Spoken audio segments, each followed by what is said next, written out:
Je lis du livre de 2 Chroniques, chapitre 29, au verset 11, ce qui suit.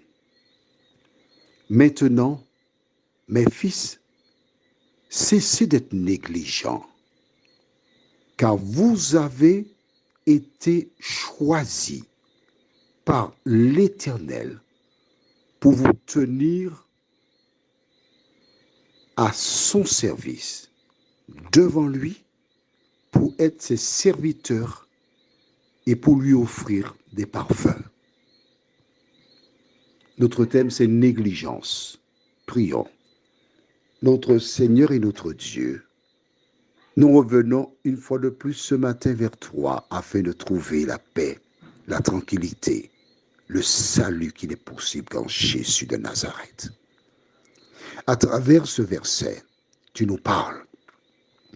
Et nous verrons tout à l'heure dans Jérémie 29, 11, 2 chapitres et les mêmes versets. Ce que tu as pour nous. Que ton esprit nous dirige au nom de Jésus. Amen. Ici, Dieu dit maintenant. Ça veut dire que ça fait un moment que tu es négligent. Mais il te dit maintenant, stop. Mes fils, il ne s'adresse pas à tout le monde. Il s'adresse à ceux qui l'ont accepté. Cessez d'être négligents. Comment des personnes qui ont accepté Jésus peuvent être négligentes? Mais oui, c'est possible. Pourquoi? Je vais t'expliquer tout à l'heure. Car vous avez été choisis par l'Éternel, pas par des hommes, pour vous tenir à son service devant lui, pour être ses serviteurs et pour lui offrir des parfums. Lorsque l'Éternel t'appelle pour une mission, tu ne peux faire rien d'autre que ce pour lequel il t'a appelé. Alors à un moment donné, tu as été négligent. Il a été patient avec toi. Et après, il te dit, cessez d'être négligent. Les sacrificateurs étaient négligents.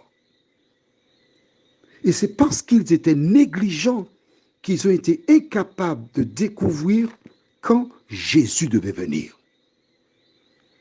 Ils étaient à leurs affaires. Aujourd'hui, ceux qui se disent appelés par Dieu ne peuvent avoir aucune autre activité que de se tenir devant Dieu pour lui offrir des parfums. Mais c'est ça qui est marqué là. J'ai rien inventé. Alors, nous avons vu 2 Chroniques 29, verset 11. Et regarde maintenant dans Jérémie 29, verset 11. 29, verset 11. 2 Chroniques 29, 11. Jérémie 29, 11. Qu'est-ce que Dieu dit? Car je connais les projets que j'ai formés sur vous, dit l'Éternel. Projets de paix et non de malheur, afin de vous donner un avenir et de l'espérance. Alors, si Dieu a le plan pour toi, qu'est-ce que tu dois faire? Tout ce que tu dois faire, tout ce qui te reste à faire, c'est cesser d'être négligent. Les sacrificateurs étaient négligents. C'est pourquoi ils ne savaient pas. Mais laissons-les. Je te parle de toi maintenant. Toi qui as la parole, toi qui la lis, toi qui vois, toi qui comprends. Que fais-tu de la parole? Est-ce que tu l'acceptes dans ta vie? Est-ce que la vie pour toi, c'est passer quelques années sur terre, 60 ans, 62 ans, faire 2-3 petites soirées, t'amuser, rire, et puis mourir? Oh non, oh non. Parce que l'Éternel te dit qu'il connaît le projet qu'il a formé pour toi, projet de paix et non de malheur. Tu as le choix entre accepter le projet ou être négligent. 2, 29, 11. Lequel choisiras-tu? Prions. Seigneur, qu'est-ce que ta parole est belle.